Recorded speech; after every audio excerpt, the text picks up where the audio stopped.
It is indeed a pleasure for me to introduce this next gentleman. Mr. Brad Hoover is the new head football coach at Marvin Ridge High School. And just want to give you a little bit of background about Mr. Hoover that you may not know. Mr. Hoover started at Ledford High School in Thomasville, North Carolina. He went on to star at Western Carolina University. He was an undrafted free agent out of Western Carolina by the Carolina Panthers. He played 10 years in the NFL. He has been retired since 2010. He is Western Carolina's second leading rusher in all time. So the football knowledge I'm not worried about a bit. Also, he is one of the finest gentlemen I have ever met. So without any further ado, Mr. Brad Hoover.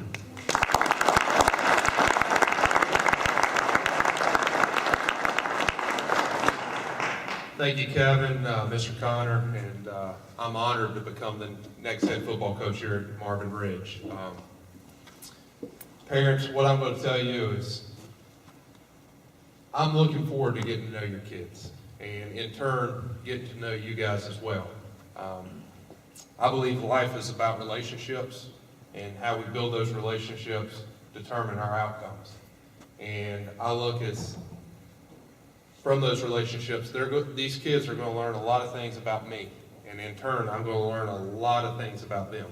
And I think that's the most important part. I'm not going to stand up here and tell you that the program's going to turn around right away. I do want to see improvement, and really the improvement is going to come hopefully from the direction I give these kids, but it's really from what the kids do is going to determine how we succeed.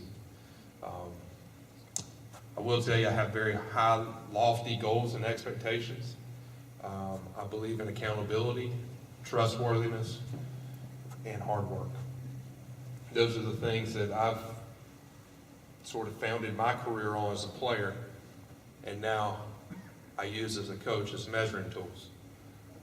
So those are things that from the athletes I'm going to expect. And as they get to know me, they'll learn my expectation levels are very high. But I'm also a guy that's very reasonable, and I understand a lot of things. So yes, I'll be tough on kids, but at the same time, they're going to understand my point of view, and I'm nurturing them as well.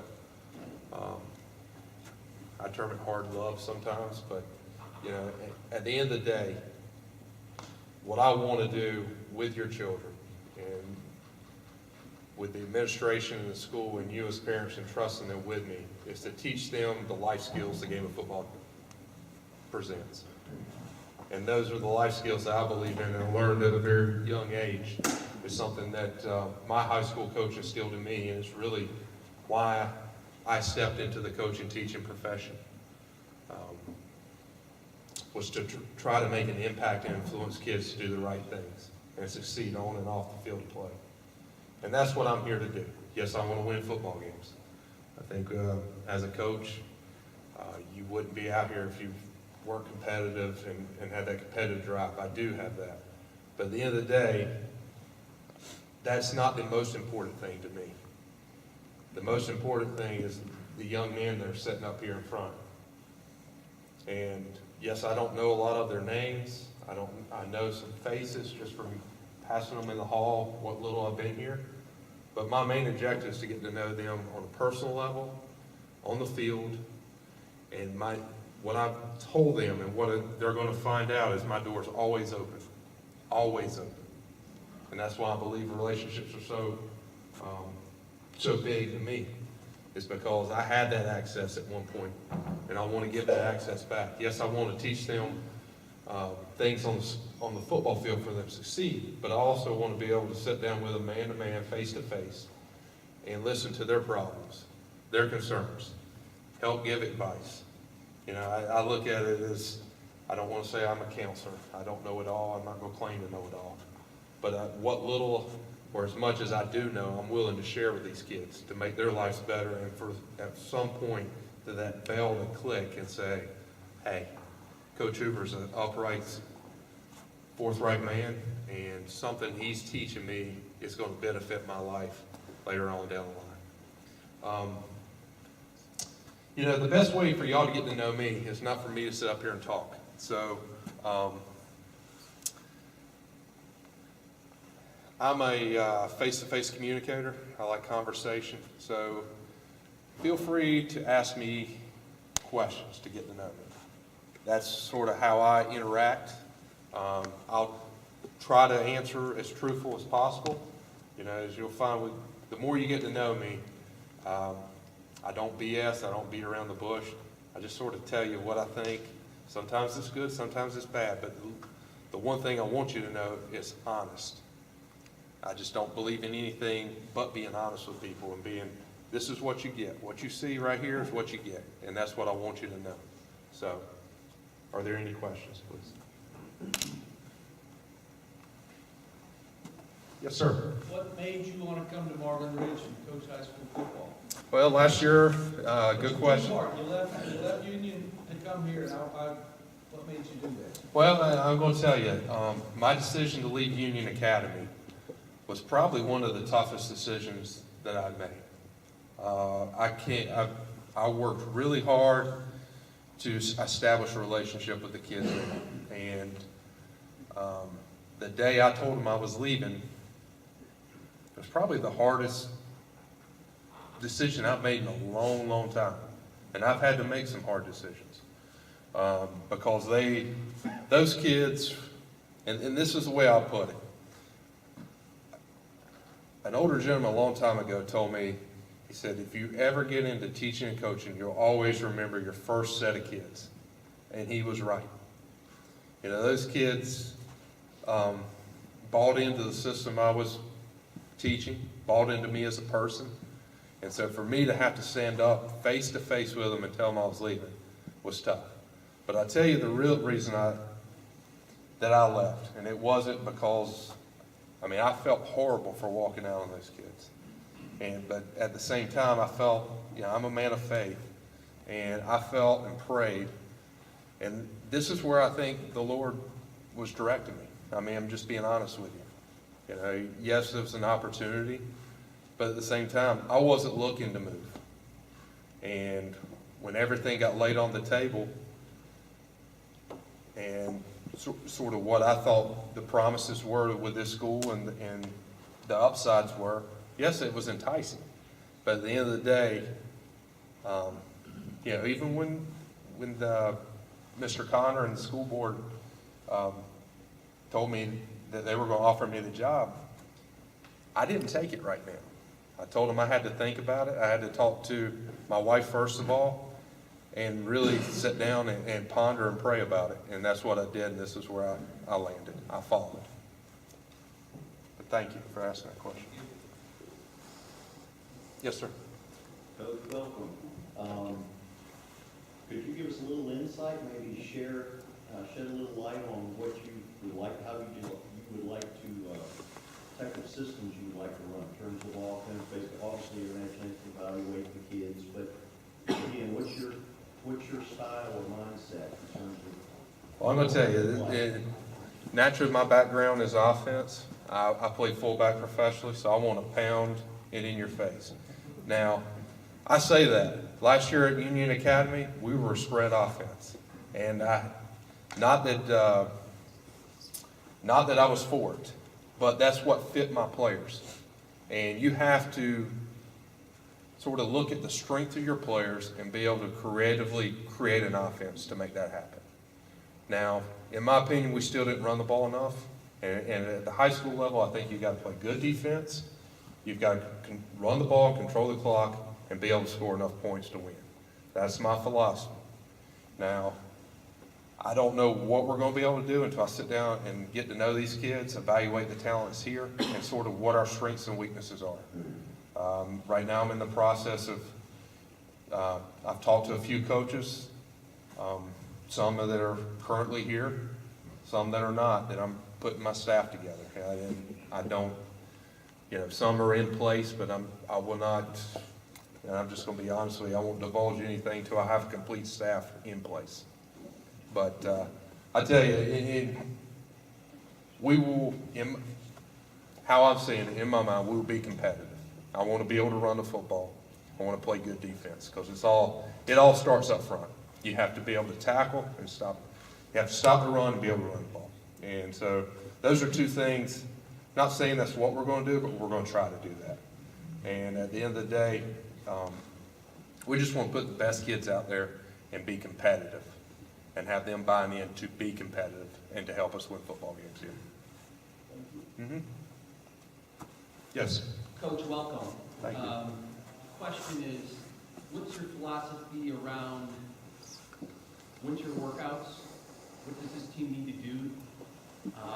And then secondly, what's your approach regarding spring workouts? What do you want to accomplish when we get to that point? Well, I tell you, workouts in general are a sign of commitment, and that's something I'm going to be preaching here. Is I believe that the foundation of what we do on the field has to translate. It starts in the weight room and has to translate out from that. So a lot of functionality. It has to, we can't just be good on the field and not in the weight room, or strong in the weight room and not on the field. So it's got to be a correlation between the two. Right now is where your gains are made, period. It's not in the summer. It's not during season. It's through this part of winter into the spring. And, when we're going to start it, I'm trying to get acclimated to the school. The faster I get acclimated in, the faster we're going to start the process. As soon as I feel comfortable enough, I will have a meeting with the kids and we will move forward. But the biggest thing until then is these young gentlemen and you as parents encouraging your kids to be involved, because football is a commitment. First of all, it's a commitment from them and from you, and in order to be successful, I think that's where it has to start. It's still, for me, it's going to be a building process. It's going to be, I have to gain their trust and they have to gain my trust, but we do that through hard work and determination. Yes. Can you give us some examples of some things that you did at Union Academy that you think will translate well here? Well, the thing, the biggest obstacle, and I think that's everywhere you go, is gaining the trust of the kids. And that was the same thing I faced at Union Academy as I think I'll face here. It's just, and that's one by one and as a group getting to know them. Other than that, I'm no disrespect. I don't really care how much football or how good they are. I just want to figure out them as a person. And from that, we can build off that. And I look at it, it all starts as progression. You build up. So through that is built first through being familiar with me, then building confidence, and then putting skill to it. At the end of the day, yes, I want unbelievable skilled athletes, but eight out of 10 times, I would much rather have a kid who is hungry and wants to go out there and perform, and gives me the effort to do it. And they will be a skilled athlete 8 out of 10 times. They'll probably hear cliches that have been ingrained in me from many coaches that I played for and under, in how I treat coaching. But the two things I told them in the meeting the other day, and I'll tell you as parents, is the two things I expect from these kids is attitude and effort. Those are the two things that they can control. The skill level, they not necessarily can control that, but we can improve it. And so those are the two things I'm going to ask from them, is attitude and effort. If they give me those things, we have a chance to be successful. What's your philosophy for JV on Thursday nights? I know it's early in the year. You plan on coaching the JV games or set this down? I don't know yet, but JV is very important. And this is how I look at it, is from the middle school to the JV to the varsity. Everything builds up to Friday night. Everything. I'm not saying you disregard going down, but there's all a role and a path to get to Friday night. And it has to start with the middle school program. I will be as visible as possible. And then on Thursday nights, I don't know at this point, but I will be involved to some extent in the JV program, up to leading us out there on Friday nights. You kind of have something like this, meeting, so that all the middle school football players get a chance to meet you. I mean, I don't know if that's something they had going. You know, I don't know yet. I mean, I think it might be great. At least a chance to get in front of these, guys and getting to know them a little bit, at least have an introduction. I don't know. I'm bobbing and weaving right now to acclimate myself, so. Let's go, Mavs! Well,